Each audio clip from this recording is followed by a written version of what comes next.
యోగా గురు Aruna Devi celebrity yoga గురువుగా మనందరికీ సుపరిచితమే.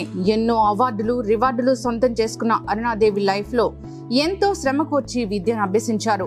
మంచు కొండలు హిమాలయాల్లో ప్రసిద్ధ గురువుల వద్ద శ్రమకు వచ్చి ఇటు యోగా అటు ఆయుర్వేద ఇంకా ఎన్నో సిద్ధ వైద్య విద్యలను అభ్యసించారు.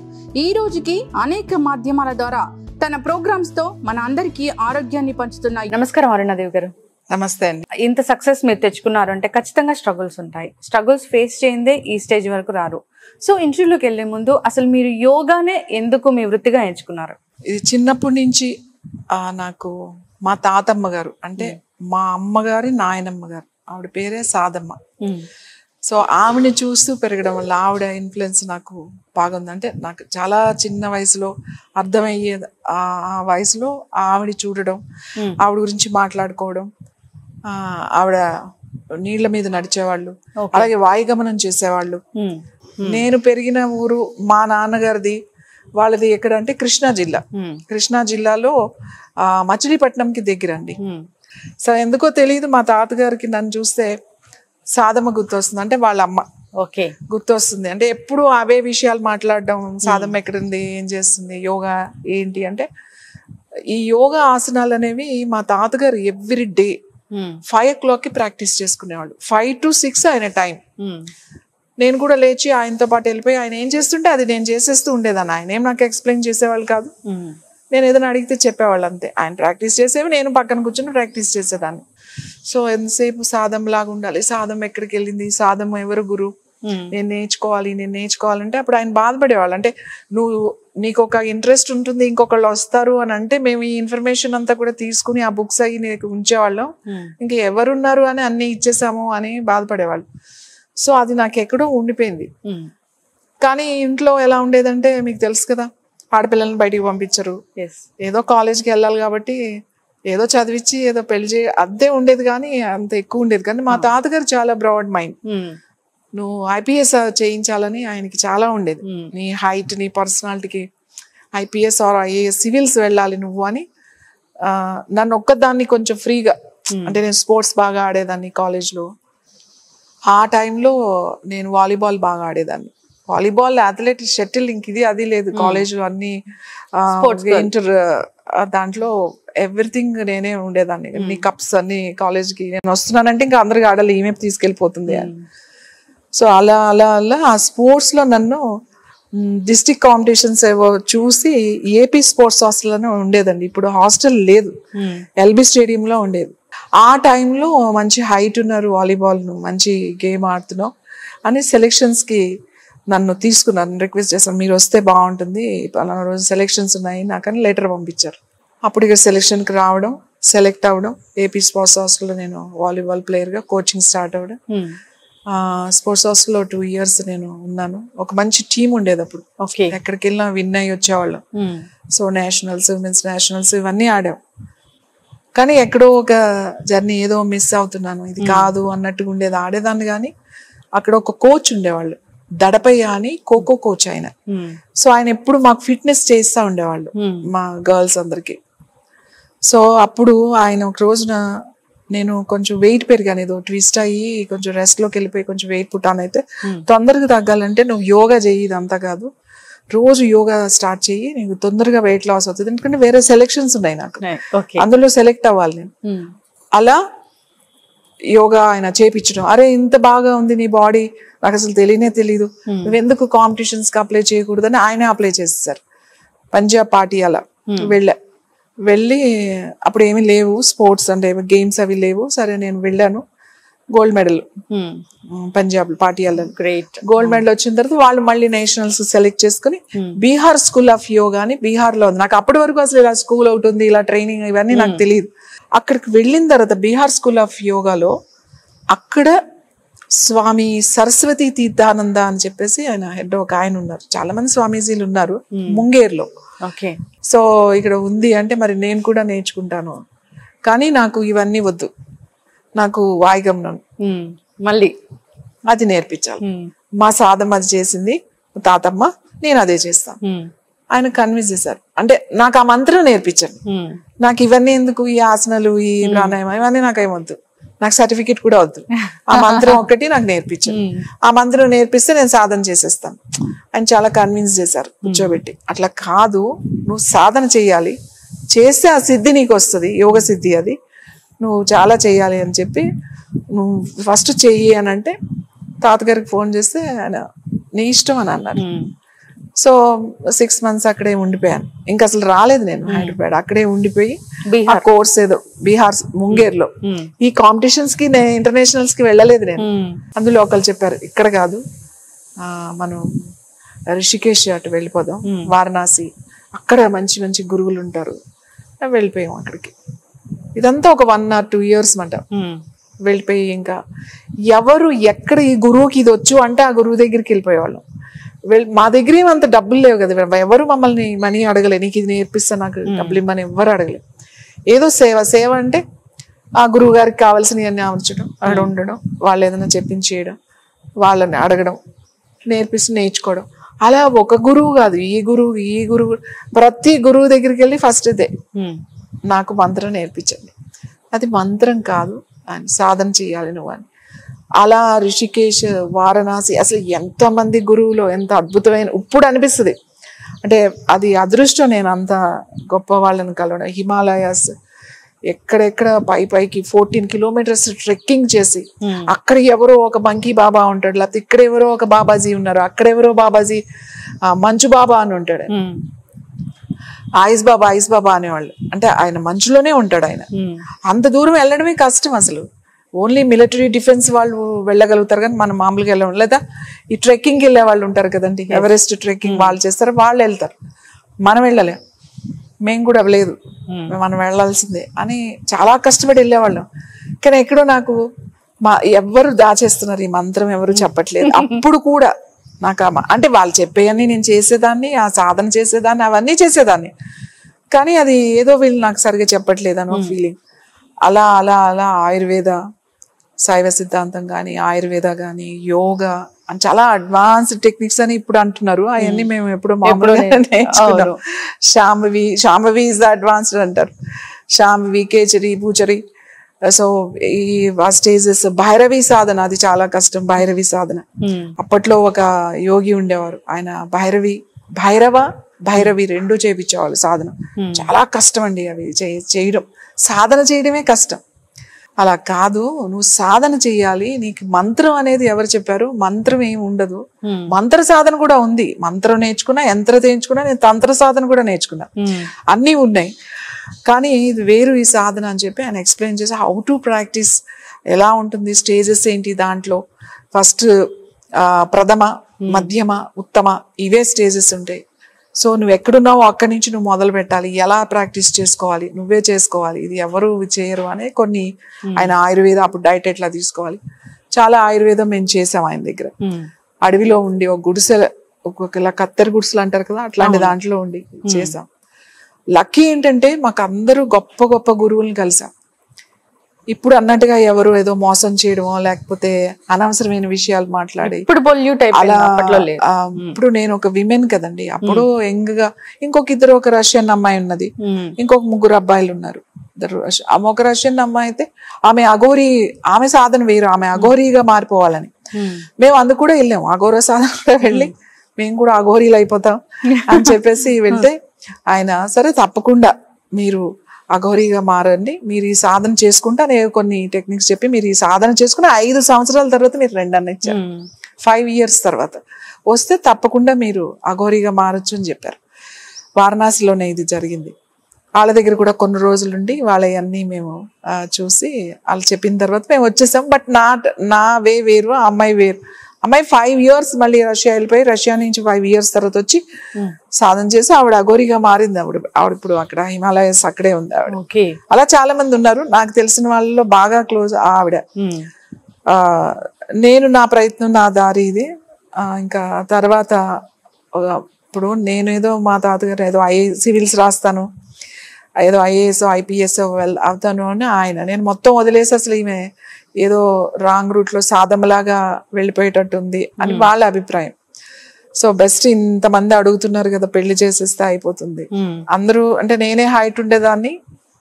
సో రావడం, చేసేయాలి అనేది స్ట్రాంగ్, లేకపోతే ఏ సన్యాసం తీసుకుని వెళ్ళిపోతుంది అని చెప్పేసి 90లో అనుకుంటా పెళ్లి చేశారు.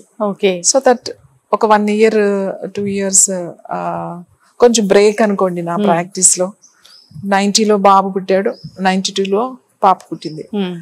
సో ఆ పుట్టినప్పుడు ఏదో ఒక 6 months ఏమో గ్యాప్ ఉందేమో, అంతే. నా ప్రాక్టీస్ నేను ఎప్పుడు మానలేదు. అసలు ఎప్పుడు నేను టీచ్ చేయాలని కానీ, నేను ఒక ఇలా ఇన్స్టిట్యూట్ పెట్టాలని కానీ ఎప్పుడు నాకు ఆలోచన లేదు. ఎప్పుడు వచ్చింది అంటే పిల్లలు పుట్టిన తర్వాత. అప్పటి వరకు నేను నా సాధన వేరు. అసలు నేను చేసుకుంటుంటే ఆ అపార్ట్మెంట్ లో వచ్చేవాళ్ళు అందరూ ఏదో కంప్లైంట్ చెప్పేవాళ్ళు, ఇది చేయండి అది చేయండి అని అట్లా చేయించేదాన్ని. తర్వాత అప్పుడు 92లో అనుకుంటా పుచ్చులపల్లి సుందరయ్య భవనం బాగలింగంపల్లిలో పార్క్ ఉండేది. ఆ పార్క్ లో ఎవరో అడిగారు, ఇక్కడికి వచ్చి చెప్పొచ్చు కదా, పోనీ మీరు ఇక్కడికి వచ్చి సాధన చేయొచ్చు కదా, మేము మిమ్మల్ని చూసి చేసుకుంటాము అని. 4:30కి early morning 4:30 to 5:30, 5:30 to 6:30 2 batches వచ్చేవాళ్ళు. ఎంతమంది వచ్చేవారు అనుకుంటున్నారు?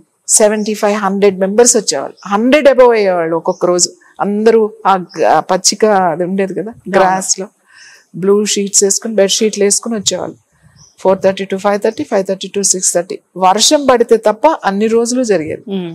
నార్మల్ గా నేను తీసుకునేదాన్ని. వాళ్ళు పెద్ద పెద్ద వాళ్ళు ఎవరెవరో వచ్చేవాళ్ళు, ఎమ్మెల్యేలు అనేవారు, మినిస్టర్లు అనేవారు, ఎవరెవరో అనేవారు. నేను ఏదో చెప్పేసి నేను వచ్చేసేదాన్ని.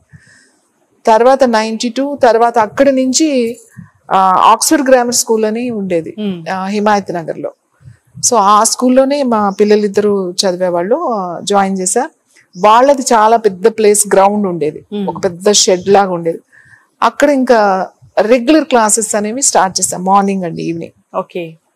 అది ఒక 2 years అనుకుంటండి, 2 years చేసాం అక్కడ. ఇంకా ఎక్కడెక్కడి నుంచో వచ్చేవాళ్ళు. అసలు ఫుల్ అయిపోయేది అనమాట. జనం ఎట్లా ఉండేవాళ్ళు అంటే ముందే బుక్ చేసుకోవాలి మీరు. 2 months తర్వాత మీరు ఇప్పుడు బుక్ చేసుకోవాలి యోగాకి. నేను అరుణ యోగా నేనేం పేరు పెట్టలేదు. వాళ్ళు అరుణ గారు చెప్తారు కదా ఎక్కడికి వెళ్తున్నారు మీరు అని అంటే అరుణ యోగాకి వెళ్తున్నాం. అలా అరుణ యోగా అన్నారు, కానీ నేనేమి అరుణ యోగా అలాంటిది నేనేం పెట్టుకోలేదు. దీనికి ఒక పేరు పెట్టాలని కూడా నాకు ఎప్పుడు లేదు అసలు. అలా ఒకసారి రిజిస్ట్రేషన్ చేయాల్సి వచ్చినప్పుడు యోగా ఏదో చేయాలి, మా బాబు అరుణ యోగా అని చెప్పేసి ఏదో పేరు ఇచ్చాడు. అరుణ యోగా రిజిస్ట్రేషన్ అయిపోయింది, అంతే అండి. ఇది అసలు ఆలోచించో కావాలనో అసలు పెట్టింది కాదు. అరుణ యోగా అని వీళ్ళే వచ్చిన వాళ్ళే అలా చేస్తారు అరుణ యోగా అని. అలా ఒక ఇన్స్టిట్యూట్ స్టార్ట్ చేయడం 96లో. అలా కాదు, సరిపోవట్లేదు, సెపరేట్ ప్లేస్, ఓన్లీ యోగా కాదు, దిస్ ఒక ఆల్టర్నేట్ థెరపీస్ అనేవి కూడా మనం చేయాలి. అల్లోపతి ఎన్నో నేర్చుకున్నాం కదండి. దాంట్లో మెయిన్ గా ముఖ్యంగా నేర్చుకున్నది నేను పంచఫల యోగా. ఓకే. ఇప్పటికీ నా ప్రోగ్రామ్స్ అన్ని కూడా పంచఫల యోగా అనే ఉంటుంది. మీరు ఏ యోగా చెప్తారు అంటే నేను పంచఫల యోగానే చెప్తాను. పంచఫల యోగా అనేది చాలా తక్కువ మందికి తెలిసేమో, ఎవరైనా తెలిసిన వాళ్ళు ఉండొచ్చేమో, నాకు తెలియదు, కానీ చాలా మందికి తెలియదు పంచఫల యోగా అంటే ఏంటి అని. పంచఫల యోగా అంటే ఆయన మాకు హిమాలయస్ లో ఒక గురువు గారు ఉంటారు అన్నమాట. ఆయనకి ఏం పేరు అట్లా ఉండదు, ఆయన ఏమి వస్త్రం కూడా ధరించరు ఆయన. సో నేను ఆయనతో చాలా ఫైట్ చేసి, ఆయన మౌనస్వామి. ఆయన అసలు మాట్లాడేవారు కాదు. ఏదో ఆయన పక్కన కూర్చొని ఆయన కళ్ళు మూసుకుని కూర్చుంటే మనం కూడా కళ్ళు మూసుకుని కూర్చోవడమే. ఆ టైంలో ఆయన చాలా విసిగించి చాలా గట్టిగా తిట్టడం కూడా, అన్ని మీరు దొంగ స్వామీజీలు ఇవంతా ఇక్కడ కూర్చుని మీరు అంటే మీరు సోమరితనం అంటే మీకేం పని పాట లేకుండా చక్కలా కళ్ళు మూసుకుని కూర్చుని ఎంజాయ్ చేస్తూ పని లేకుండా తప్పించుకోవడానికి ఇలా చేస్తున్నారు మీరు నిజంగా స్వామిలో మీకు ఏదన్నా ఒక విద్య లేకపోతే ఏదన్నా వస్తే అది ఎవరో వాడికి అవసరమైన వాడికి చెప్పొచ్చు కదా, నేర్పించవచ్చు కదా. ఎంతమంది ఇంట్రెస్ట్ గా మేము చుట్టూ తిరుగుతున్నాం. ఇలా మాట్లాడుతూనే ఉండేదాన్ని ఆయనతో. ఆయన ఏమి అసలు అలా కళ్ళుగురు తెరిచి చూసేవాడు కాదు. ఒక్కొక్కసారి కోపం వచ్చి గట్టిగా తిట్టేదాన్ని. ఆయన కింద కూర్చుని ఆయన తపస్సు ఏదో చేసుకుంటే నేను చెట్టు మీద కూర్చుని ఆయన్ని అడిగితే తిడుతూ ఉండేదాన్ని. తిట్టడం అంటే ఇట్లనే, ఇంకెంతసేపు చేస్తారు, ఏం సాధించారు మీరు, ఏమి సాధించలే మీరు, ఆగి ఇలా కూర్చోవడం అలవాటు అయిపోయింది, హిమాలయస్ మంచి వెదరు అట్లా అంటే ఇక్కడ ఎప్పుడైనా రెస్పాండ్ అయ్యేవారు కాదు. అలా 2 సార్లు వెళ్తే 2 సార్లు ఆయన ఏం రెస్పాండ్ అవ్వలేదు. మూడోసారి ఆయన ఎక్కడ ఉంటారో కూడా తెలియదు సరిగ్గా, ఒక్కొక్కసారి ఒక్కొక్క ప్లేస్ లో కనపడేవారు అంతే ఆయన. ఇప్పుడు ఎవరో చెప్పారు నా ఫ్రెండ్, ఈయన వచ్చారు ఇప్పుడు పలానా చోట ఉన్నారు. అప్పుడు మళ్ళీ వెళ్ళాను నేను హైదరాబాద్ నుంచి. వెళ్ళి నేను ఈసారి మాత్రం వెళ్ళను, ఆయన ఆసారి మాట్లాడుతున్నారు, నేను వెళ్ళేసరికి మాట్లాడుతున్నారు. అంటే నేను సాధన చేయాలి. ఏం సాధన చేస్తావు, నీకేం కావాలి, చేసి ఏం చేస్తావు, చేసి నేను అందరికీ నేర్పిస్తాను, అందరికీ మంచి ఆరోగ్యాన్ని ఇస్తాను, మంచిది ఇస్తాను, మీరు ఎలాగూ చేయట్లేదు కదా నేను చేస్తాను. ఆయన ఏమనుకున్నారు, ఫస్ట్ ఒప్పుకోలేదు, చాలా కఠినంగా ఉంటుంది, నీ ప్రాణం కూడా పోతుంది, మరి నువ్వు దానికి సిద్ధమేనా, మరి నీకు పిల్లలు ఉన్నారు, నీకు చాలా గోల్స్ ఉన్నాయి, నువ్వు అది చేస్తా అంటున్నావు, యూనివర్సిటీ అంటున్నావు, ఇంకొకసారి ఏదో ఎడ్యుకేషన్ అంటున్నావు, మరి ఇవన్నీ ఎవరు చేస్తారు, నువ్వు ఇదొకటి చేస్తే అంటే ఆ టైంలో నాకు అవన్నీ వద్దు, నేను చేస్తా అంతే, ఏమైనా పోయినా నా ప్రాణం పోయినా పర్వాలేదు, నేను మీతో వస్తా, నేను చేస్తాను. ఆయన కండిషన్స్ పెట్టారు, నీకు బట్టలు ఎక్కువ ఉండవు, ఏక వస్త్రం అంటే ఒకటే వస్త్రం నువ్వు చుట్టుకొని ఉండాలి, అది కూడా ఒక కాటన్ వస్త్రం, చాలా చల్లగా ఉంటుంది, పైకి వెళ్ళే కొద్ది చలి పెరిగిపోతుంది, అంతా మంచు ఉంటుంది, తర్వాత తిండి ఉండదు, నీకు తినడానికి ఏమి ఉండదు అక్కడ. సో మరి ఇవన్నీ నువ్వు ఉంటావా, చెప్పులు ఉండవు కాళ్ళకి, ఫోన్ ఉండదు, ఒక బుక్ ఉండదు, ఒక పెన్ ఉండదు, ఏమీ లేదు, మరి ఏం చేస్తావు నువ్వు రాగలుగుతావు, నేను వస్తా. సరే ఒప్పుకున్నారు, ఒప్పుకుంటే వెళ్ళాను. 14 కిలోమీటర్స్ ట్రెక్కింగ్ చేసాం, కీర్గంగా నుంచి ఇంకొంచెం పైకి. కొంచెం దూరం లేక ఇక్కడే మనం ఉంటున్నాం అని అన్నారు.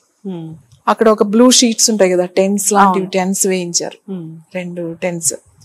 ఆయనకి ఇంకొక ఆయన ఉన్నారు, ఆయనతో పాటు ఆయనకి, నాకు, నన్ను చూసుకోవడానికి ఒక 2 వైఫ్ అండ్ హస్బెండ్ అక్కడ షెఫ్ వాళ్ళు ఉంటారు, ఆ కొండ ప్రాంతం వాళ్ళు, వాళ్ళకి చెప్పారు వాళ్ళు ఉండడానికి, అంతే, ఇంకేమి లేదు. చలి, ఫుడ్ లేదు, ఒకటే అంటే రాత్రి కప్పుకోవడం అయితే అవి కప్పుకునేవాళ్ళం, బ్లాంకెట్స్ ఉండేవి. కానీ మనం స్నానం చేయాలనుకోండి, ఒక కుండు ఉండేది, పార్వతీ కుండు అని చెప్పేసి, ఆ వేడి నీళ్ళు వస్తా ఉంటాయి అన్నమాట అక్కడ, ఆ వేడి నీళ్ళు చేయాలి, మళ్ళీ దానికి 1 కిలోమీటర్ వాక్ చేసి అక్కడ స్నానం చేసి కిందకి రావాలి.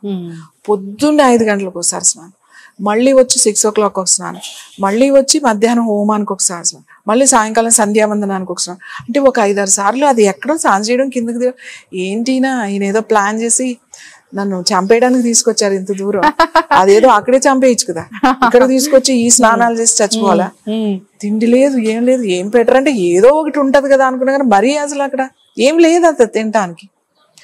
నాతో ఉండేవాళ్ళు ఆయన తినరు, ఈ ఉండేవాళ్ళు వాళ్ళు ఏదో వండుకునేవాళ్ళు, ఏవో ఆలుగడ్డలు అవి ఉడకబెట్టుకుని ఏవో మామోస్ లాగా అట్లాంటివి ఏవో తినేవాళ్ళు వాళ్ళు, అది నాకు పెట్టేవాళ్ళు కాదు. సో 10 days అండి అలానే, ఏమీ లేదు, వాటర్ ఒకటే, అస్సలు ఏమి లేదు. 9 రోజులు నేను ఏడవడం, గట్టిగా ఏడ్చేయడం, కానీ నేను ఎప్పుడు వెనక్కి రావాలని అనుకోలేదు, ఏడ్చేదాన్ని, నాకేం చెప్పట్లేదు, నన్ను తీసుకొచ్చి ఏదో, అప్పుడు నా ఆలోచన అనమాట, ఏదో మోసం చేస్తున్నారు వీళ్ళు, లేకపోతే ఏంటిది, ఏమీ చెప్పడు, ఇదే టెస్ట్ అంటే ఏదో ఒకటి చెప్పాలిగా, నేర్పిస్తానని ఏం చెప్పరే. 9 days తర్వాత గట్టిగా ఏడవడం, ఆడడం. 9th డేనే ఎప్పుడో చేసా. 10th day నుంచి నాకు సడన్ గా చేంజింగ్ అనమాట. అంటే నాకు అలవాటు అయిపోయింది బాడీ, ఇంకా అంత ఎవ్రీథింగ్, ఆ చలి, ఆ వాతావరణం, ఆ బట్టలు, ఏం లేదు అలవాటు, ఆ వాటర్ అన్ని అలవాటు అయినాయి. సో అప్పుడు 10th day నువ్వు ఇప్పుడు రెడీగా ఉన్నావు, సో ఇప్పుడు సాధన మొదలవుతుంది అని పంచఫల యోగా నేర్పించారు. ఆయన నాకు ముందేం చెప్పలేదు, ఇది పంచఫల యోగా లేకపోతే అదని ఇదని ఏమీ చెప్పలేదు. ఆయన నేర్చుకుని 45 days తర్వాత నువ్వు ఇప్పుడు వెళ్ళిపోతున్నావు, నువ్వు వెళ్ళిపోవాలి, ఇప్పుడు నువ్వు నేర్చుకున్నది పంచఫల యోగా అని చెప్పి నువ్వు ఇలా ఉపయోగించి ఇలా చేయి అంటే, నేను వెళ్ళను అని ఏడ్చా, నాకెవరు వద్దు, నేను ఇక్కడే ఉంటాను అని. మరి అన్ని మాటలు చెప్పావు కదా నువ్వు అని ఆయన ఎక్స్ప్లెయిన్ చేసి, నేను వెళ్ళిపోవాలి, ఇంకా లోపలికి వెళ్తా, నువ్వు ఉండలేవు అక్కడ, నువ్వు వెళ్ళాలి, నువ్వు వెళ్ళు, తప్పకుండా నువ్వు అనుకున్నది నువ్వు సాధిస్తావు, బ్లెస్సింగ్స్ ఉంటాయి, నేను నీకు కనబడుతూనే ఉంటాను. ఆయన పేరు ఏమి ఉండదు, గురువు అనేవాళ్ళు గురువు అంటారు, బాబాజీ అనేవాళ్ళు బాబాజీ అంటారు, ఏమీ అనకపోయినా ఓ అన్నా ఆయన మనం అంక చూస్తారు. సో అది నేర్చుకున్న తర్వాత నేను మళ్ళీ అమృత్సర్ వచ్చి, అమృత్సర్ నుంచి ఇక్కడికి వచ్చి కొన్ని రోజులు ఏం చేయలే, నాకు ఇన్స్టిట్యూట్ ఇవన్నీ వదిలేసా. తర్వాత మళ్ళీ అగైన్ ఐఎమ్ స్టార్టింగ్. ఇక్కడ ఫుడ్ తినడం మొదలెట్టామంటే మన ఆలోచనలు కూడా మొదలవుతాయి కదా. So it's my journey. అంటే పంచఫల యోగా అంటే ఏంటి అంటే, ద ఫస్ట్ వన్ క్లెన్జింగ్ అండి, ఫస్ట్ స్టెప్ డిటాక్స్. డిటాక్స్ అంటే ఫిజికల్, మెంటల్లీ, ఎమోషనల్లీ డిటాక్స్ ఉంటుంది. దానికి ఒక పద్ధతి ఉంటుంది. కంప్లీట్ ఫాస్టింగ్, ఓన్లీ లిక్విడ్స్ లో పెట్టి ఎటువంటి పని చేయకూడదు. అది 3 days అవ్వచ్చు, 2 days అవ్వచ్చు, 5 days అవ్వచ్చు, ఏ పని ఉండదు. మీకు ఒక పూజ, ఒక మంత్రం, ఒక టీవీ, ఒక ఫోన్, ఒక పేపర్, ఒక బుక్ ఏం చేయకూడదు. జస్ట్ వెజిటబుల్ జ్యూసెస్ తాగుతాం. ఆ టైమింగ్ ఎవరికి ఏది కావాలంటే అది ఇచ్చేస్తాం. తర్వాత మేము చెప్పిన ప్రాణాయామం ఏదో ముద్ర ఉంటుంది. ఆసనాలు కానీ, ఫిజికల్ వాకింగ్, ఫిజికల్ యాక్టివిటీ ఏమీ ఉండదు. జస్ట్ విల్ లీవ్, బట్ మిమ్మల్ని అలా వదిలేస్తాం. సడన్ గా సైలెన్స్ మీరు భరించలేరు, చాలా కష్టం. 3 రోజులు ఉంటుంది, అది 5 రోజులు ఉంటుంది ప్రోగ్రామ్. ఇది డిటాక్స్ అంటామట. ముందు డిటాక్స్ చేయండి. తర్వాత వాళ్ళ ప్రాబ్లమ్స్ ఏంటి, బాడీ మీద ఫోకస్ చేయమని చెప్తాను. ఫిజికల్ గా మీకు ఏం ప్రాబ్లమ్స్ ఉన్నాయి, డయాబెటీస్ ఉందా, లేకపోతే ఇంక వేరే ఏమైనా ప్రాబ్లమ్స్ ఉన్నాయా, దాన్ని బట్టి వాళ్ళకి యోగా అంటే అది ముద్ర కావచ్చు, ప్రాణాయామం కావచ్చు, ఆసనాస్ కావచ్చు, వాళ్ళ కండిషన్ బట్టి. అందరూ ఆసనాలు చేయాలని అట్లా ఉండదండి. కొన్ని కండిషన్స్ లో అసలు ఆసనాలు చేయకూడదు, రివర్స్ అవుతుంది. అసలు కొన్ని కండిషన్స్ లో మెడిటేషన్ జోలికి మీరు వెళ్ళకూడదు, అది చాలా కష్టం. అసలు చెయ్యకూడదు కూడా. మీరు అన్ని సమయాల్లో మెడిటేషన్ మంచిది కాదు. కొన్ని హెల్త్ ఇష్యూస్ ఉన్నప్పుడు, కొన్ని మెంటల్ ఇష్యూస్ ఉన్నప్పుడు మెడిటేషన్ చేయనివ్వం కొన్ని దాంట్లో. సో వాళ్ళకి ఏం కావాలి అనే దాని మీద వాళ్ళు ఈ 3 days డిటాక్స్ అయిపోయిన తర్వాత వి సజెస్ట్ ఒక ప్రోగ్రామ్, వాళ్ళకి అన్ని కంబైన్ చేసి ఒక ప్రోగ్రామ్ ఇస్తాం. అయినా కూడా మీకు వాళ్ళకి అవసరం అని అనుకుంటే 3rd స్టెప్ ఏంటి అంటే హెర్బల్స్, ఎనీ హెర్బల్ వాళ్ళకి ప్రాబ్లం ఉన్నట్టుగా 3rd వన్ అనమాట. అది హెర్బల్ సజెస్ట్ చేస్తాం. అది ఆయుర్వేద అనండి, సిద్ధ అనండి, ఏదైనా అవన్నీ హెర్బల్సే కదా. హెర్బల్స్ ఉంటాయి. డయాబెటీస్ ఉంది, వాళ్ళకి ఏం హెర్బల్స్ తీసుకోవాలి, బీపీ ఉంది, ఏం హెర్బల్స్ తీసుకోవాలి, అన్నీ మనకు దొరికేవే ఉంటాయి. అవి దానికి కూడా రాలేదు అని అంటే 4th స్టెప్ మంత్రం, హోమం, యంత్రం, ఇవన్నీ ఉంటాయి. 4th స్టెప్ అది. హోమం కూడా చేపిస్తాం దీంట్లో, మంత్రం కూడా చేపిస్తాం. ఒక్కొక్క నాడికి ఒక్కొక్క అక్షరం ఉంది, ఒక్కొక్క నాడికి యాక్టివేట్ చేయడానికి ఒక మంత్రం ఉంది, ఒక్కొక్క చక్రానికి ఒక మంత్రం, ఒక బీజాక్షరం, ఒక కలరు, ఒక అధిపతి, అన్నీ ఉన్నాయి మనకి. హోమం అది అయితే దానికి కూడా రావట్లేదు result. The last, that is the final temple. ఈ 5 steps. Temple is the energy centres అండి అవి. టెంపుల్ అది. This is the Panchaphala yoga. Yoga అంటే ఇప్పుడు ఎలా అయిపోయింది అని అంటే ఆసనాలు. యోగా అంటే ఆసనాలు, మళ్ళీ మెడిటేషన్ వేరు. మెడిటేషన్ అంతా కూడా సెపరేట్. మీరు డైరెక్ట్ మెడిటేషన్లో క్లాస్లోకి వెళ్ళిపోవచ్చు, బాగుంటుంది, హాయిగా ఏసీ రూమ్ ఉంటుంది, మంచి మ్యూజిక్ ఉంటుంది, లేకపోతే మంచి గురువు గారు ఉంటారు, మంచి గైడెడ్ మెడిటేషన్. అబ్బా ఎంత బాగుందండి, 2 hours అసలు రిలాక్స్ అయిపోయామండి అని అంటారు. మెడిటేషన్ అంటే అలా కాదు. Yoga is the step by step ఉంటుంది. ఫస్ట్ యమనియమాస్ అంటే discipline, social discipline, self discipline. Yoga అంటే ఒక సూత్రంతో చెప్పొచ్చు, ఒక యోగ సూత్రం. అహింస, సత్య, అస్తేయ, బ్రహ్మచర్య, అపరిగ్రహ, యమః. అంటే వాట్ ఈజ్ యమ? అహింస. అహింస, హింస అనేది ఉండకూడదు. సత్యం, ఎప్పుడు నిజమే చెప్పాలి. అహింస సత్యం. అస్తేయం, అస్తేయం అంటే నీది కానిది నువ్వు ముట్టుకోకూడదు, నువ్వు ఆశించుకోకూడదు. అంటే దొంగతనం కూడా చేయకూడదు. దొంగతనం చేయడం అంటే అది పట్టుకెళ్ళిపోవడం కాదు, మనసుతో కూడా నీ ఆలోచన రాకూడదు. అస్తేయం. బ్రహ్మచర్యం అంటే నీ 5 senses ఏవైతే పంచేంద్రియాలు ఉన్నాయో నీ కంట్రోల్లో ఉంచుకోవడం. తర్వాత అస్తేయ, తర్వాత బ్రహ్మచర్య, అపరిగ్రహ. అపరిగ్రహ అంటే ఏంటంటే మనకి అవసరం లేని దాన్ని కూడా మనం దాచిపెట్టేయడం. ఇప్పుడు డబ్బులు ఉన్నాయి, నీకు అవసరం లేదు, నీకు ఉంది, నీకు సరిపోయే అంత ఉంది. మనకు సరిపోయింది కాకుండా మన పిల్లలకి, మన పిల్లలకి కాకుండా మన మనవలకి, మన ముందు తరాల వాళ్ళందరికీ దాచేస్తున్నాం. గోల్డ్ కానీ, లేకపోతే ఇప్పుడు అందరూ అంతే కదండి, మనం చేసే పనే అది. నీ తర్వాత నీ పిల్లలు ఉన్నారు, నీ పిల్లలు అంతవరకే, అది వాళ్ళు సంపాదించుకోవాలి. మనం వాళ్ళకేమి మనం చేయకూడదు. అది వాళ్ళకి కదండి, వాళ్ళకి ఆలోచన ఉంది, వాళ్ళకి ఉంది, వాళ్ళకి అవకాశం ఇవ్వాలి కదా. వాళ్ళ అవకాశం మనం ఇవ్వట్లేదు వాళ్ళకి. మనం ఒక డిసైడ్ చేసేసి నేను ఇది చేశాను కాబట్టి నువ్వు అది చేయి, అంతే చాలు నీకు అనేది మనం చెప్తున్నాం ఇప్పుడు.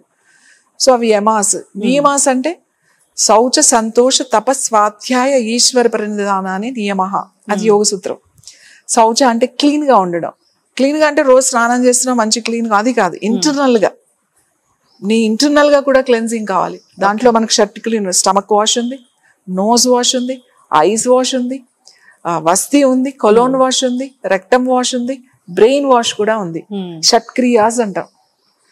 ఈ షట్క్రియాస్లే హౌ టు క్లీన్, నువ్వు క్లీన్ చేసుకోవాల్సిందే. అందరూ ఏదో రోగం వస్తుందనో అని కాదు, ప్రతి ఒక్కళ్ళు మన నిత్య జీవితంలో మనం రెగ్యులర్గా ఈ జర్నీలో ఎన్నో మనకి టెన్షన్స్, స్ట్రెస్ అన్నీ ఉంటాయి కదండి. ఎవరికి ఉండే లెవెల్లో చిన్నపిల్లలు కానీ పెద్దవాళ్ళ వరకు ఉంటాయి.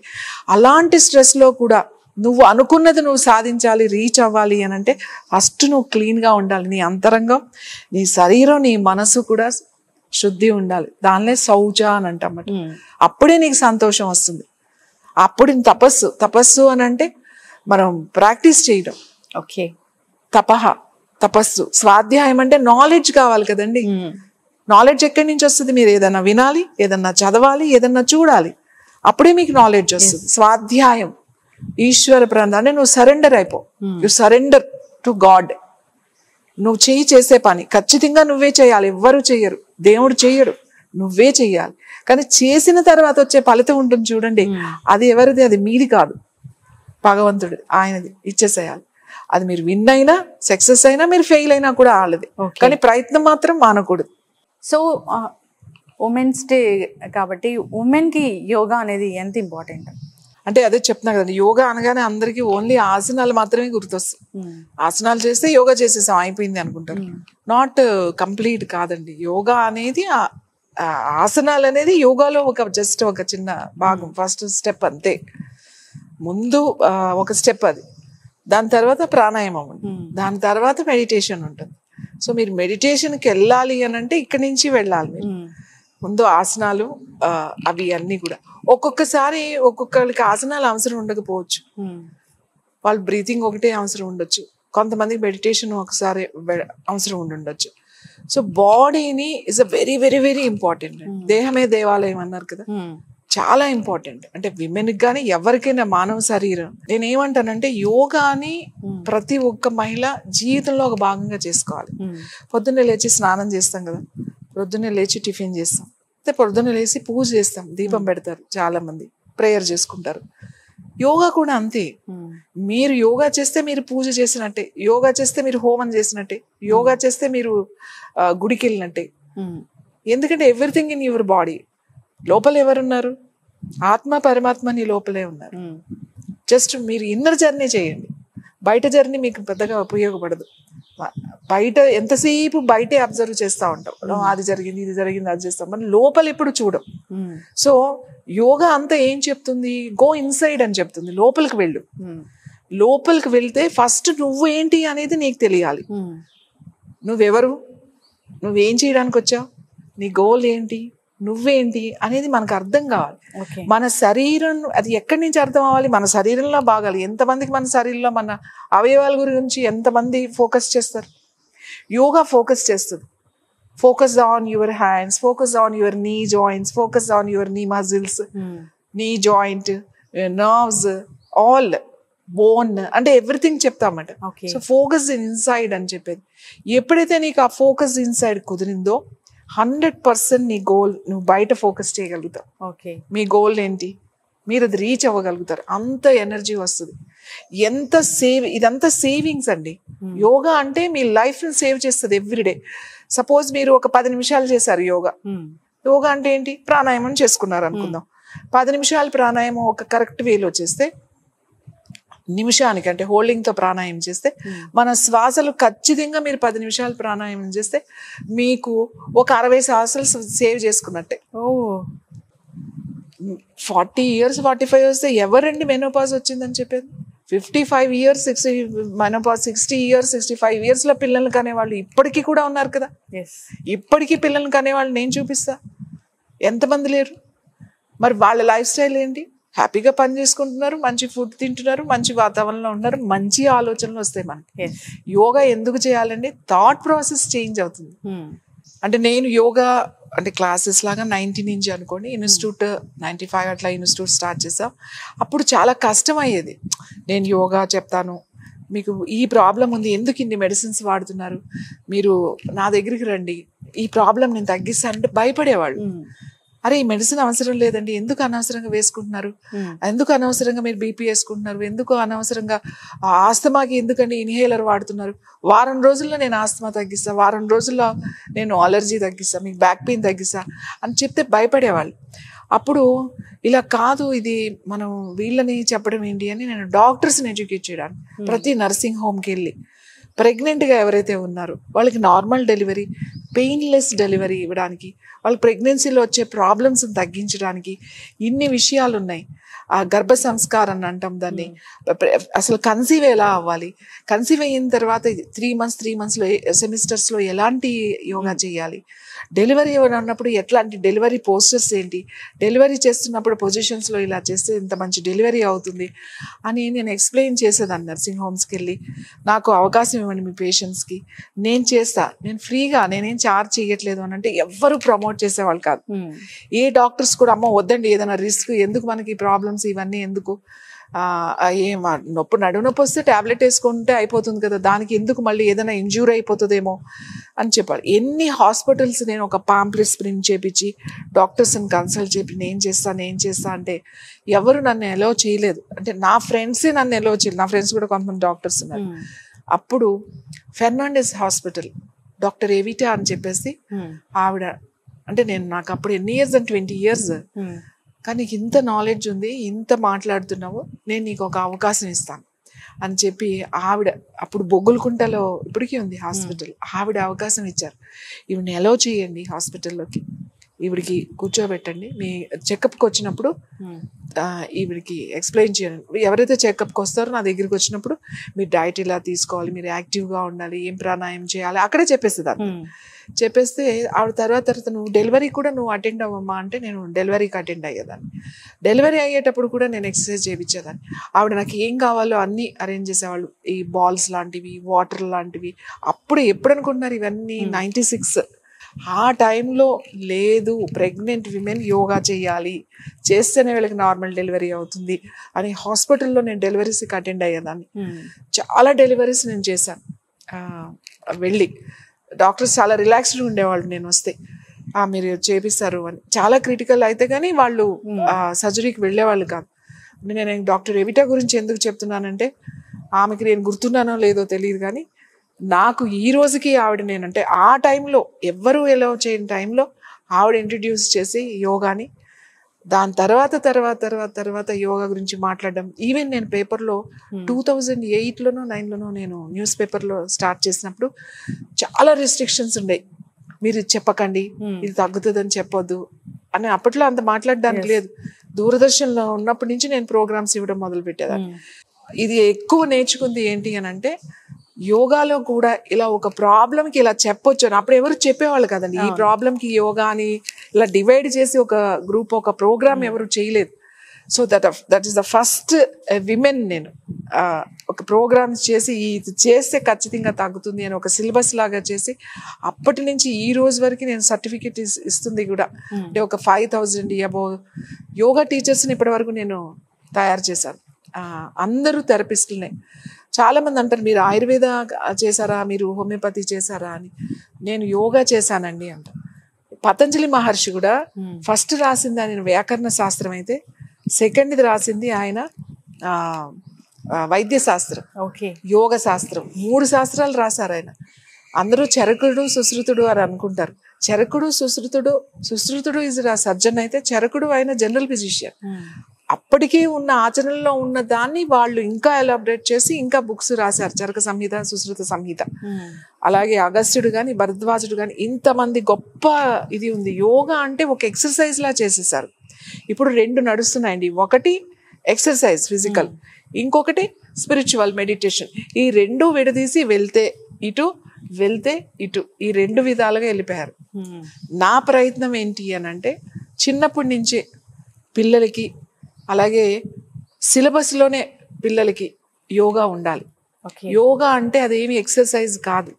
ఇవాళ పిల్లలు ఇంత డెలికేట్గా ఉండడానికి, ఇంత సెన్సిటివ్గా ఉండడానికి కారణం కూడా ఇదే. ఎందుకంటే వాళ్ళకి కష్టం తెలియాలి, వాళ్ళకి ఎక్స్పీరియన్స్ రావాలి.